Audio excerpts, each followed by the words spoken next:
আসসালামু আলাইকুম রহমতুল্লাহি ওয়া আশা করি আপনি সবাই ভালো আছেন। আলহামদুলিল্লাহ আমি অনেক ভালো আছি। আজকে আমি চাঁদপুর যাইতেছি। আমার ভাগ্নে পার্সেল আসছে, সেই পার্সেল নেওয়ার জন্য। তো অটোতে উঠছি, অটোওয়ালা এত দ্রুত অটো চালাইতেছে, মনে হচ্ছে কি ওনার বাড়িতে খুব ইমার্জেন্সি একটা কাজ আছে বা ওনার এই রাস্তাটা খুব ইমার্জেন্সিভাবে পার হতে হবে। এত দ্রুতভাবে গাড়ি চালাইতেছে, আমি পুরোপুরি মানে কী কইতাম, মানে খুবই ভয় পেয়ে গেছি। আর আমি এমনিতে অটোতে উঠলে বা সিএনজিতে উঠলে বা গাড়িতে উঠলে যা জানি মানে যেই যানবাহনে উঠলে আমি খুবই ভয় পাই। আমার খুবই ভয় করে, কারণ এখন রাস্তাঘাটে যে অ্যাক্সিডেন্টগুলো হইতেছে, সেই অ্যাক্সিডেন্টগুলোর কারণে ভয় পাওয়াটাই স্বাভাবিক। তো পার্সেলটা আনছিলাম, আর ওনারা মনে হয় পার্সেলটা যখন আনবো সেই সময় পার্সেলের সাথে খুবই জবরদস্তি করছে, সেজন্য পার্সেলের যেই কাগজটা ছিল, যে পলিথিনটা ছিল, সেটা খুবই ছিঁড়ে গেছে। আর অবশ্যই এটা একটা গাইড। আর আমার আশেপাশে যেই শব্দগুলো হইতেছে সেটা আপনারা স্কিপ করবেন। এটা দেখার মতন বা শোনার মতন কিছু নেই। আর এখন যেই অটোতে আমি যাইতেছি, অটোওয়ালারা তাও মোটামুটি আলহামদুলিল্লাহ অনেক ভালোভাবে অটো চালাইছে।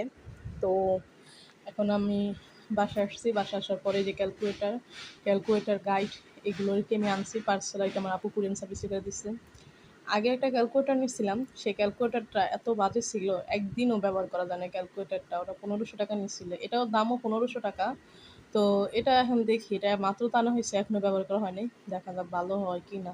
আল্লাহর কাছে দোয়া চাই। আর বাসা আসার পরে ওয়েদারটা এত ভালো ছিল, কি ঠান্ডা বাতাস, এত ভালো লাগছে যা বলার মতো না।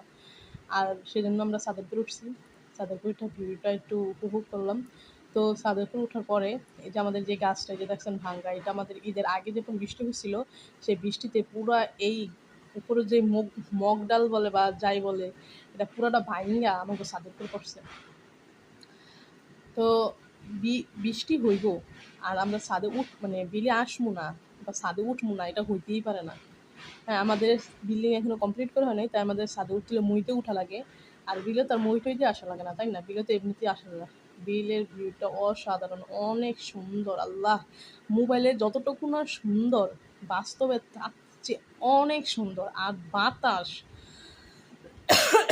বাতাসের কথা তো বাদই দিলাম।